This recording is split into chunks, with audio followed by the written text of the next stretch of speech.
think groundbreaking cars, and the Subaru Outback could probably be somewhere near the top of the shortlist. After all, the idea of raising the suspension on a regular wagon to create a family-friendly SUV wasn't all that popular when the first one arrived back in 1996. These days it's the done thing, and with the arrival of the 5th generation Outback, it's stepped up a notch. Bigger and bolder than ever, the Outback is still based on the Subaru Liberty, except that the Liberty wagon doesn't exist anymore. So the job of better load flexibility has been left solely to the Outback.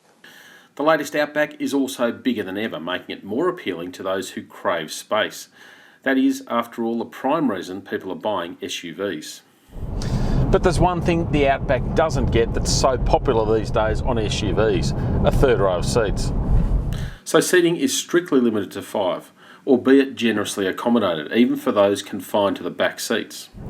There's good head and leg room and rear air vents. And some clever folding rear seats. In fact, the boot generally is pretty clever, with some hooks for shopping and a biggie, a full-size spare tyre. It would be handy though if the tailgate went just a fraction higher. Still, that spare tyre means you're better equipped to at least have a look down some more challenging tracks. Now let's be realistic, the average Outback buyer isn't about to charge off into the sunset to test its off-road mettle. Which is a good thing, because even though there's 213mm of ground clearance, the underbody protection is a bit lean. You're talking some pretty lightweight plastic. Wheel articulation too is limited because the Outback is ultimately a road car with higher suspension. Still, we want to test how it goes over something a bit more challenging, so dial up the X mode, which adjusts throttle sensitivity and also the traction and stability control systems.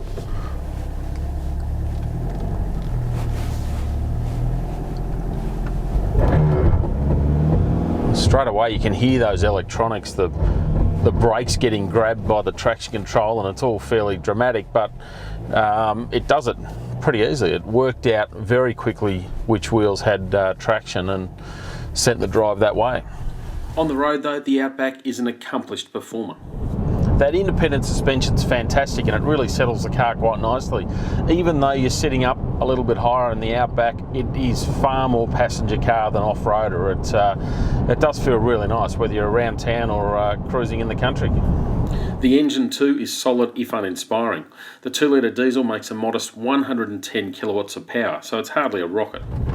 But there's good flexibility from the 350 newton metres of torque, so you know, those middle engine revs, 2,000, 3,000 RPM, it pulls pretty strongly. It works well with the transmission as well.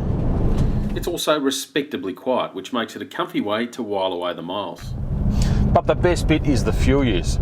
It's claimed at 6.3 litres per 100 kilometres. Now that'd be fantastic if you could achieve it, but even so, I'm doing not badly, about 9 litres a 100, so pretty good for what's a decent sized family wagon.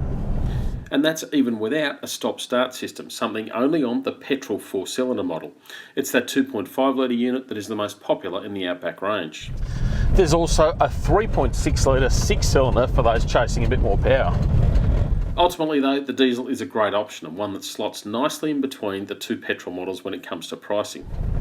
Speaking of which, this latest Outback is a far more appealing proposition thanks to a price drop of up to 17%. So this one I'm in, auto transmission diesel, top of the range, is about 44 grand. For that you get leather trim, a sunroof, heated electric front seats and sat-nav. Unlike the petrol-powered Outbacks though, the diesel misses out on the eyesight system, which has the latest active safety gear such as auto braking.